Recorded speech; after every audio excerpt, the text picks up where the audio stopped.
Viva Cristo Rei! Vou agora completar com a solução e as respostas às objeções. Afinal, o homem tem livre-arbítrio? Santo Tomás de Aquino responde: mas em contrário às objeções, diz a Escritura: Deus criou o homem desde o princípio e deixou-o na mão do seu conselho, conforme a glosa na liberdade do arbítrio. Então o homem tem sim livre-arbítrio. Ele vai dar a solução. O homem tem livre-arbítrio. Do contrário, seriam inúteis os conselhos, as exortações, os preceitos, as proibições, os prêmios e as penas. E isto se evidencia considerando que certos seres agem sem discernimento, como a pedra que cai. E, semelhantemente, todos os seres sem conhecimento. Outros, porém, agem com discernimento, mas não livre, como os brutos. Assim a ovelha, que vendo o lobo, discerne que deve fugir, por discernimento natural, mas não livre. Porque esse discernimento não provém da reflexão, mas do instinto natural. E o mesmo se dá com qualquer discernimento dos brutos. O homem, porém, age com discernimento, pois pela virtude cognoscitiva discerne que deve evitar ou buscar alguma coisa, mas esse discernimento capaz de visar diversas possibilidades não provém do instinto natural, relativo a um ato particular, mas da reflexão racional, pois a razão relativamente às coisas contingentes pode decidir entre dois termos opostos, como se vê nos silogismos dialéticos, nas persuasões retóricas. Ora, os atos particulares são contingentes, e, portanto, em relação a eles, o juízo da razão tem de se a vir com termos opostos e não fica determinado a um só. E, portanto, é forçoso que o homem tenha livre-arbítrio pelo fato mesmo de ser racional. Aí vai algumas correntes filosóficas e negam a razão também. Dizem que o homem não é racional, ou que a razão se engana com enorme facilidade. Com isso, não serve para nada, né? Principalmente quando se trata de questões religiosas. Não importa o sentimento imanente do homem, a razão não importa. Os modernos vão dizer que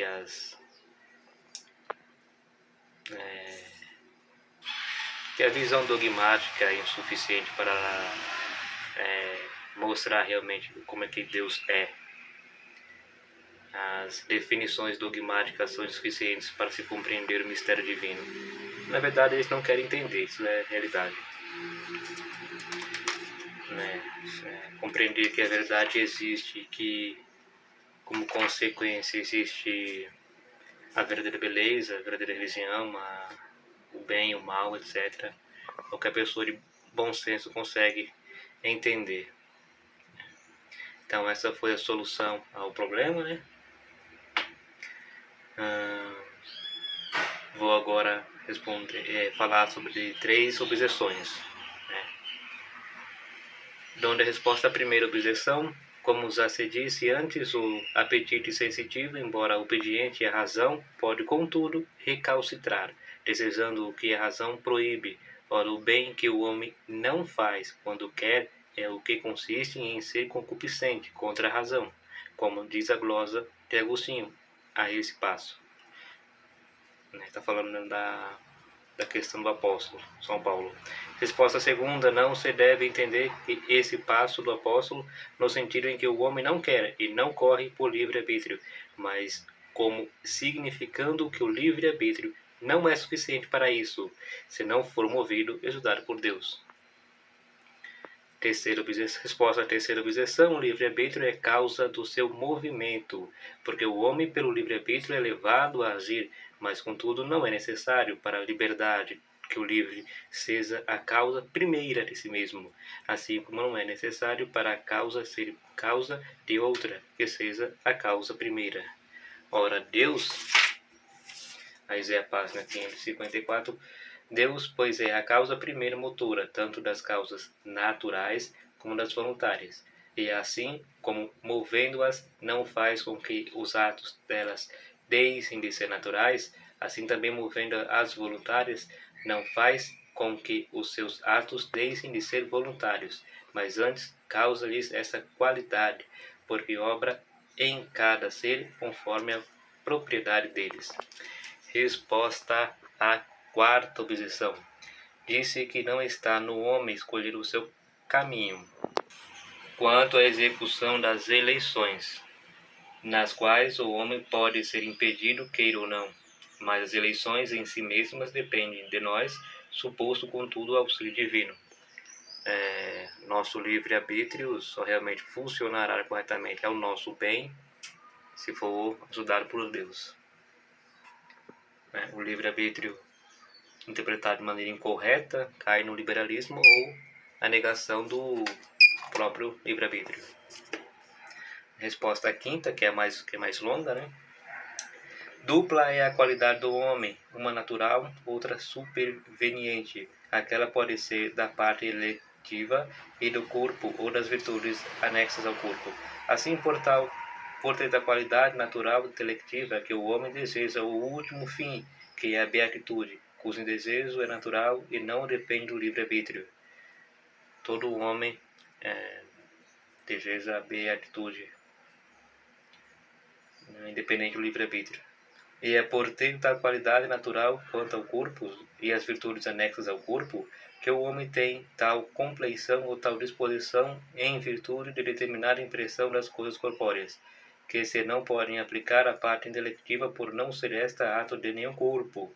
Assim, pois, cada um se propõe o fim conforme a sua qualidade corpórea, porque em virtude desta disposição é que o homem se inclina a eleger ou repudiar alguma coisa.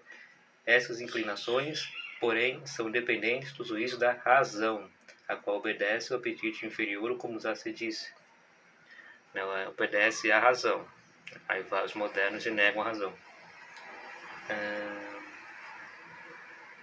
Por onde não tolhem a liberdade do arbítrio, mas as qualidades supervenientes são como que hábitos e paixões pelas quais alguém se inclina mais a uma que a outra coisa, dependendo também essas inclinações do juízo da razão, e tais qualidades são, do mesmo modo, subordinadas à razão, e quanto de nós depende adquiri-las casual ou dispositivamente, bem como excluí-las assim, que nada há de repugnante à liberdade do arbítrio.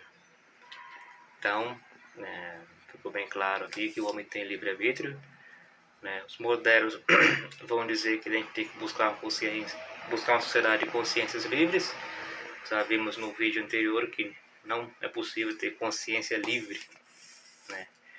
E os modernos também dizem que o homem não tem livre-arbítrio. Não são todas as correntes, mas tem pensadores que negam a liberdade do homem, justamente, ele contrário ao tomismo, vendo que a raiz dos grandes males da modernidade está no antitomismo, e contrário à suma teológica. Santo Tomás de Aquino, ele escreveu a Suma Teológica para defender a Igreja católica. Na verdade, Santo Tomás viveu poucos anos, se não me engano 50 anos, mas viveu para defender o catolicismo. Então, sua Suma Teológica é resposta para muitos erros modernos. Então, quem gostou, curte, comenta, compartilha. Até o próximo vídeo.